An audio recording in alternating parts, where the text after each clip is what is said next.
হঠাৎ করে কিন্তু বাবা এই পার্বতী সতী ঘুমিয়ে গেল।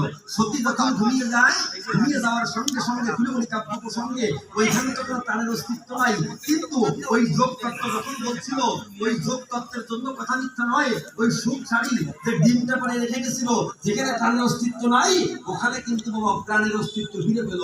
ওইখানে কিন্তু একটা সুখ পাখির জন্ম হলো। যখন সুখ পাখির জন্ম হয়, ওই সুখ পাখি কিন্তু বাবা ওই যোগ তত্ত্ব শুনছে, পার্বতী ঘুমিয়ে আসে। পার্বতী যেমন করে হু হু করে সায় দেয়, ওই গাছের তলে কিন্তু বাবা পার্বতী ঘুমিয়ে যাওয়ার পরে সুখ পাখি কিন্তু সায় দেয়।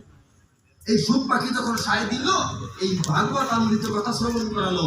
শিব গোসাই বলেছিল, যোগ তত্ত্ব বলেছিল, এই যোগ তত্ত্ব যখন বলা শেষ হলো, উনি সম্মুখ করে তাকিয়ে দেখতে পায় নিজের স্ত্রী সতী ওনার কোলের পরে ঘুমিয়ে হয়। তখন শিব গোসাই মনে মনে চিন্তা করছে, মনে তাহলে এত সময় ধরে সায় দিল কে?